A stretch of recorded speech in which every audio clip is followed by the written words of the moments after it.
You can literally not give out what you don't have. And I think a lot of questions that we've been asking each other as Black people is what these white people are coming to give us answer in this particular video. See, there is this eye that these white people have literally been seeing us, that it doesn't just point towards just hatred alone, but a lot of things have actually been cooked, have actually been involved inside for them to now come out now because their chest is heavy and they want to let it out. Anyways, I appreciate all of the creators that actually own it up to their chest to be able to speak out, because honestly, it is not easy to know that this thing is wrong and you are coming to speak out that, yes, I am wrong, I'm not doing it well, this is why I am doing this. It is not just all about the race, it is not just all about this, it's not all about that, but this is the main reason why I am actually doing this. I'm so excited. Welcome back again to the channel. My name is Sonia. If this is the first time you're tuning in, subscribe, like this video, drop me a comment, and lastly, do not forget to share. And guys, credit belongs to original creators of every single clips and stitches we're having in our today's episode. And with no further ado, let's get right into this video. This is just for educational purposes, right? Not to come here and bash anybody. So let's get that straight. I have a question. Why do whites hate blacks generally? So I use the word generally because I'm not speaking or asking this question from an individual perspective, because I'm not asserting, nor am I asking whether every white person hates blacks, but whites generally, whites holistically, whites as a whole, white society. Why does white society, why do whites hate blacks? Now, for those of you who will deny that it's true that whites generally hate blacks, the proof is in the pudding. There's no way to deny it.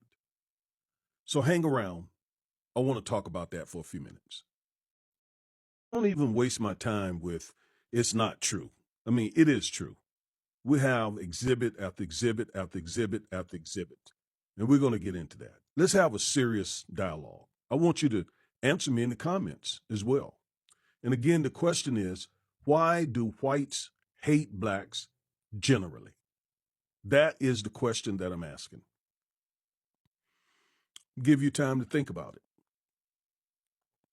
And this is a question only for intellectually honest people, not trolls,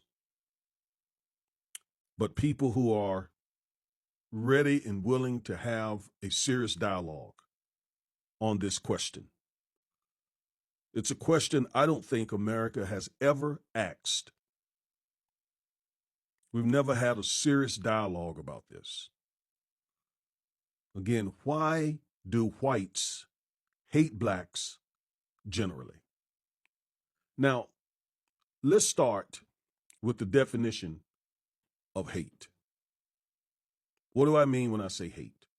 Hate, defined by Merriam-Webster definition,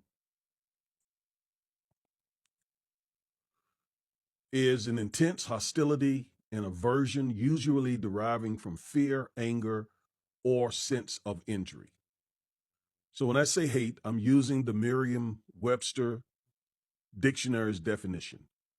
An intense hostility and aversion, usually deriving from The way a white person talks about people of color when they're angry is what shows their true colors. Prior to Trump's presidency, it wasn't in style to be racist, and actually it was looked down upon. White people realized that they could lose their jobs, and so they became better and better at hiding it. And because of this, the only way that they would reveal their true feelings is when a person of color makes them angry. For instance, take a look at this video with Charlie Kirk. I live like a capitalist every single day, Shank. And I would say this phenomenon is pretty common among white people. They might seem like they're okay until someone makes them upset, and then they result to slurs, name calling, etc. It's something you see a lot in comment sections as well. And essentially what's happening is that the more threatened they feel, the more they need to lash out. They're so used to being in power and respected all the time that when a person of color, quote, steps out of line in their eyes, then they immediately feel the need to retaliate. And sometimes it's just verbal assaults, like calling somebody slurs, and other times it actually does lead to physical violence. This is just a reminder that the only way to see how some white people feel about you truly is when they're angry. And if they get really out of line, even if they apologize, you should absolutely not be friends with this person because they clearly do not value you or your life. 5 things most white people think about when they see a black person. Number 1, that they are inferior. Number 2, that you're lazy. Number 3, that you're ignorant. Number 4, that you are illiterate. Number 5, that you have criminal activity and belong to a lower social economic status. But my saying is this: do not be judged by the color of your skin, but by the content of your character. This is Gilbert Wilkerson, and you're listening to Black Society. Dr. Hacker, it doesn't appear as though you really paint a very pretty picture of white people in general insofar as you see white-black race relations. Can you expound on that, sir? Well, interestingly, you use the phrase race relations. I don't think there are many relations between black and white people.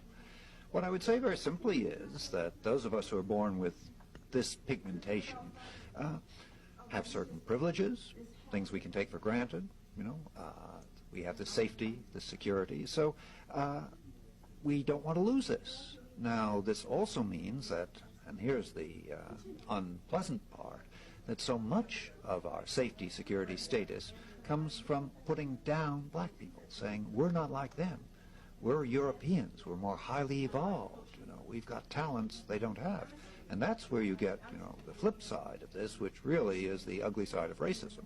Mm-hmm. Well, how much does sex and sexuality really have to do with race relations, particularly between white men and black men? Well, if you take white men and black men, let's take it 2 ways. Okay. If a white man is walking down the street and he sees a couple, a very attractive black man, really masculine, and with him a very attractive white woman, very white, we'll make her blonde, he looks at that woman and he wonders, this is the white man, what does she see in him? What do they do together? And it really drives us, up the wall, because she's a woman who could choose, a white guy, but she chooses a black guy. And that really bothers us. And as a result, what we want to do is some way take that black man away, because we begin to say, hey, is she having a better time with him, in various ways than she can with me? And so he's competition for us. And you know how people react to competition.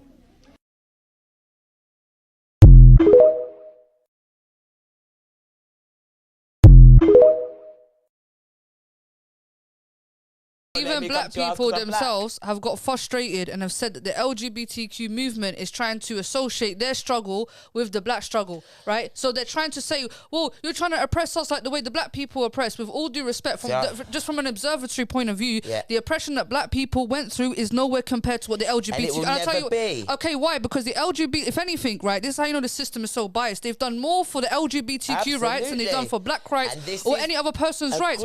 But what is their struggle though? Their struggle is, I want to dress like a girl, I want to sleep with the same sex. What kind of struggle is that? So I'm white and my partner is black, and one of the biggest lessons that I learned in all of my anti-racist journey is how much space I was holding for racist ideology and anti-blackness. Remember back in 2020 when we were asked to put up the black boxes on Instagram to follow black creators, use our platform to share black voices and black stories and social justice, which I did. So I met my partner in 2001, the same time I met my ex-best friend who I was friends with for 20 years. I married my partner and she married her husband who was Republican and thinks that humor is about punching down on oppressed groups. I don't know if she was like this in the beginning, but over time she became more and more racist and anti-black. When I took the time in 2020 to elevate black voices on my own feed, the level of hate that I got in my comments just for posting black social justice posts, it was overwhelming. I'm the type of human that when I'm told not to do something, then I do it more. And I went all in.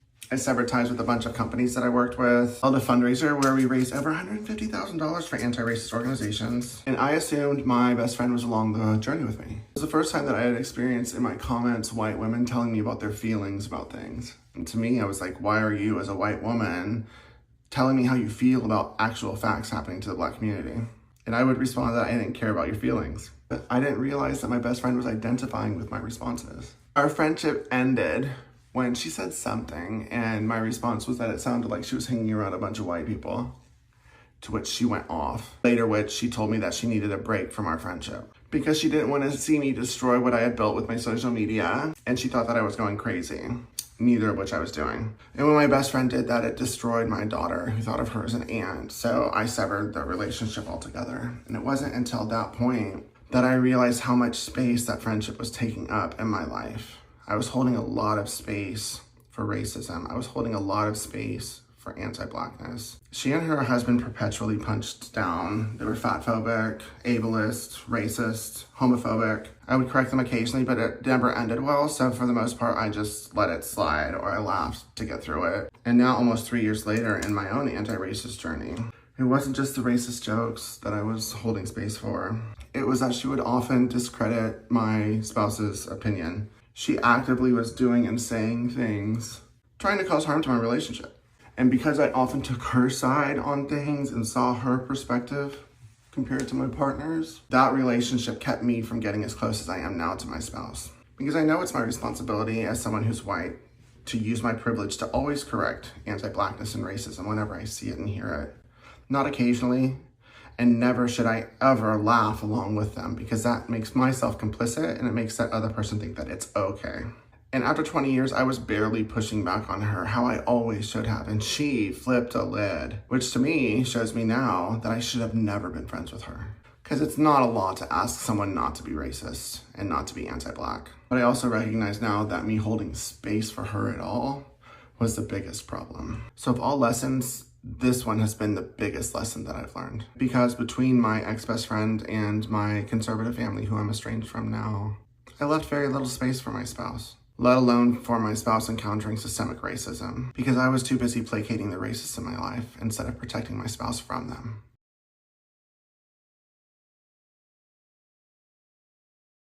Do you know what's so funny? I used to be so upset when white people were racist. Until I realised they don't like each other either. And the reason why I posted it is, I don't know if you've seen that viral video of this white woman saying the N-word and doubling down on the comments. And everyone recognised that she was grafting. Is that even how you say it? Grafting? Trying to be the new token white woman, racist, conservative. Anyway, that backfired because they don't like her either. And do you know why? Because they found out she's Jewish and that she had a nose job.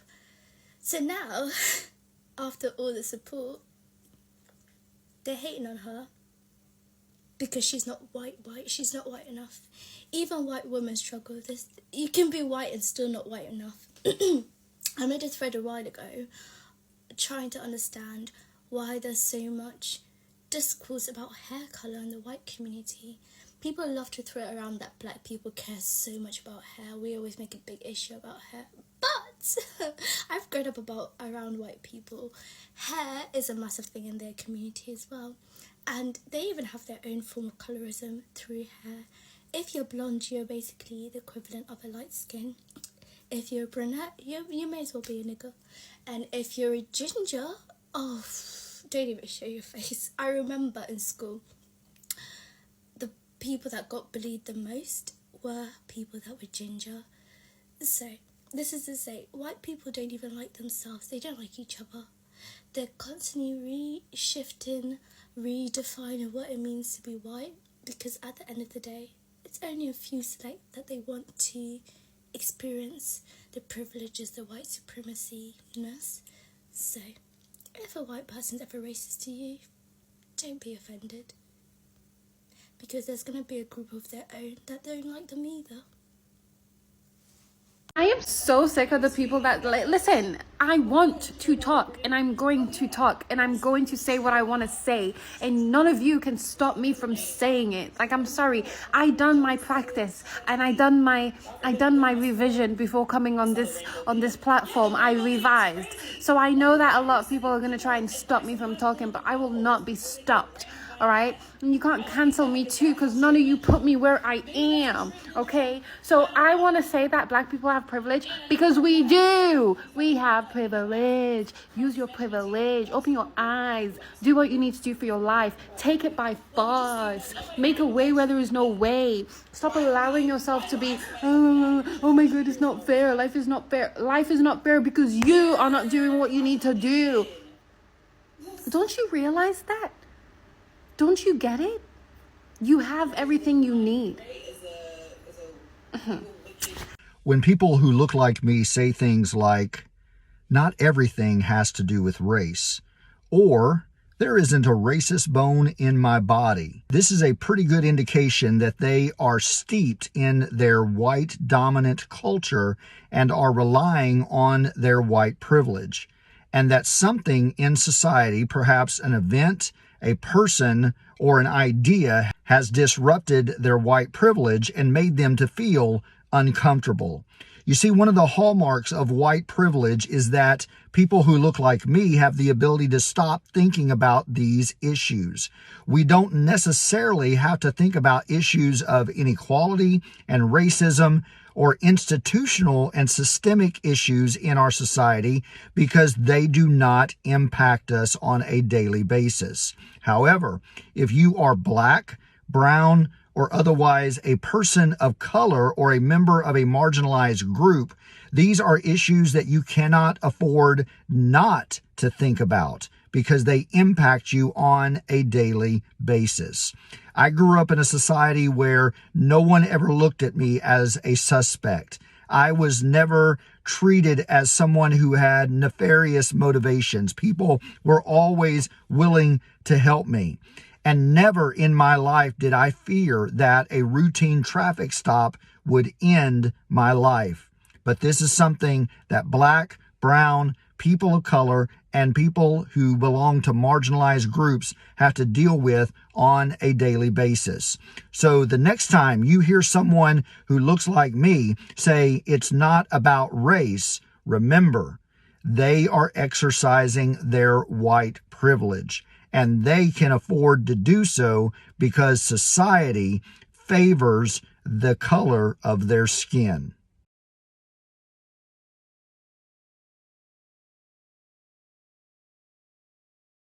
I don't mean this in a contentious way, but I really need us to start understanding intersectionality, because how are you going to come on here and talk about what black folks experience?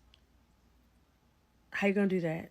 Yes, a wealthy black person will have different advantages, but that's strictly due to their wealth. And it's not always the case. Let me blow your mind right quick. The wealthiest black women in this country are still 3 to 4 times more likely to die in pregnancy, childbirth, and postpartum than the poorest white women in this country. I'll say it again. The wealthiest black women in this nation, per this information right here, are still 3 to 4 times more likely to die in pregnancy, childbirth, or in postpartum than the poorest white women. What does wealth matter if you're dying in the middle of childbirth? What does wealth matter if your doctors don't listen to you? What does wealth matter if your doctors have internal biases that look at you and think that your pain tolerance should be higher due to racism? That's just a racist thing to think. That they think that you're med seeking, that you're just trying to get medication. That's also a racist thing to think. Do you see how wealth doesn't matter when it comes to situations of race? And that's why we need to start talking about intersectionality way more. We need to talk about the unique concerns and circumstances that different groups experience, because it all comes into play when we're having these conversations. This is why white people are afraid of black people. I was brought up in, quote, Bedford-Stuyvesant in my time. But I would like to say what scares us is I think we hear violence. The young lady said she's afraid of violence. And isn't it sad that we who have been the victims of so much violence, now whites fear violence from us. We do not have a history of killing white people. White people have a history of killing us. See? And what you fear, may I say this, sir? What you fear, and it's a deep guilt thing, that white folks suffer. You are afraid that if we ever come to power, we will do to you and your fathers what you and your people have done to us. And I think you are judging us by the state of your own mind, and that is not necessarily the mind of black people. Anyways, welcome back, and that is all I got for this particular video. And I believe by now you would have been dropping your answers for me as well in the comment section, because at the end of the day, these statistics are not just proving that this is what it is, but we are already seeing, we already know that some, I'm not going to be saying all of them, I will say some of them really do not like people that look like me, right? Some of these palm-colored people do not like people that look like me. And in making out my research, I was able to find out what is the main reason why these people are actually using that, why these people really hate people that look like me. Because at the end of the day, what I was really, really hoping for is for us to be able to look out for ways and sort out our differences and just move along as one. But and I started asking myself some question like, do you really think that this is actually going to work? Do you really think that these palm-colored people, some of them are really ready to come and be like, okay, we are one, let's forget about our differences? I know that some actually would love to, but not every single one of them. But anyways, in making my research, and this is what I got. This is a very deep and painful question. Not all whites hate black people, but historically, many system and individuals have shown hostility towards black people. The passionate hate you're asking about has rooted in histories, psychology, and power. And here is why. History of slavery and control. White colonizer and enslaver built wealth and power by enslaving Africa. And to justify the brutal system, they create the idea that black people were inferior and less human. Hatred became a tool of dehumanized black people and make oppression seem acceptable. The fear of losing power. White supremacy is about control. Some white people fear that if black people rise socially, politically, or economically, they will lose their dominant position. Hate becomes a defense mechanism against equality. Racist stereotype passed down. Generation of racist teaching through families, schools, churches, and media shape negative attitudes towards black people. Even today, false ideas about black people are being dangerous, lazy, or less intelligent. Continue fueling the hate. And scapegoating. In times of economic or social crisis, black people are often blamed for problems they did not cause. Just like the way that man in the Utah governor was like, he was praying for 33 good hours that this person did not actually come from them. He was praying that this person did not look like them. He was praying that this person did not come from Utah. And at the end of the day, he was so disappointed, to the glory of God and to the shame of the devil. Hate are used to divert attention away from the real source of inequality and injustice. We have envy of black strength and culture. Despite oppression, black people create powerful music, fashion, language, and cultural movement that influence the world. And I think that is just one of the major problems that these people are having, that despite everything that those black people have actually gone through, despite what they have been doing, despite how they've been pushing, still, we are still standing. Still, we are still in the music industry. Still, we are still doing the fashion. Still, we are still inventing. Still, we are still wasting. We are still making money. We are still becoming strong, powerful, influential people. It is sad. If it is you, will your heart not be broken? If it is you, will you not hate this kind of person? Some white people admire this, but also resent it, leading to a twist mix of fascination and hatred. That is why I keep saying it, that no matter what, if you want to eat with the devil, make sure you eat with a long spoon. So don't just look at the, oh, I am sorry, I know that we are all one. Let's be one. Be my friend. Eat with the long spoon. Because at the end of the day, listen, some white people admire this, but also resent it, leading to a twist mix of fascination and hatred. And psychology of others, humans sometimes divide the word into us versus them, and of which I feel like that is where one of the big problem is coming from, where these people not know that this is us and that is them. Now, this is a two-way thing, both the black and the white. Having that sentiment, having that mentality of this is us. Even in Africa, it happens in Africa, right? Sorry, guys. Where you can literally see some persons be like, this is my tribe. That's their tribe. Do you get? It becomes a whole lot of issue that is killing the system of every single country gradually. But a lot of people don't really know about this. White supremacy made black people the permanent. Other makes it easy to direct passion, anger, and hate towards them, and which is really, really sad. White people who hate black people often do so because of fear, ignorance, and the desire of maintaining power, not because of anything black people have done. That's why I keep saying it in my video. I've literally been researching. I've not seen a single thing that black people have actually done. The only thing that black people have actually done to deserve every single thing they are deserving right now is the fact that no matter what they've been trying to talk them down, make them keep quiet, make them not talk, they are still talking, were still strong, coming out, fearless, and so on and so forth. But it is also important to remember, not all white people hate blacks. Yes, that I know very well. Many actively fight against racism and work to dismantle the system. Exactly. I know that not all whites actually hate black people, but just that, they say majority carry the vote, right? Majority carry the vote, because if all of us come out today and said, okay, let's vote for this person, it is the majority of them are the ones that are actually pulling out this hate of a thing. But anyways, I hope most of them that is actually watching this video should actually learn and educate other people as well. That is what I see. And as a black person watching as well, try your possible best to also educate your children not to pass down hatred to any particular race at all, okay? And also stay safe. If you haven't subscribed, subscribe, like this video, drop me your comments. And lastly, do not forget to share for every other persons to get this good news. Thank you so much for staying stick with me to the end of this video. Credit belongs to original creators of every single clips and stitches we use in our today's episode. And guys, with no further ado, like I say in my videos, I'm going to be saying bye, and I'll see you guys in my next one. Bye guys, I love you guys.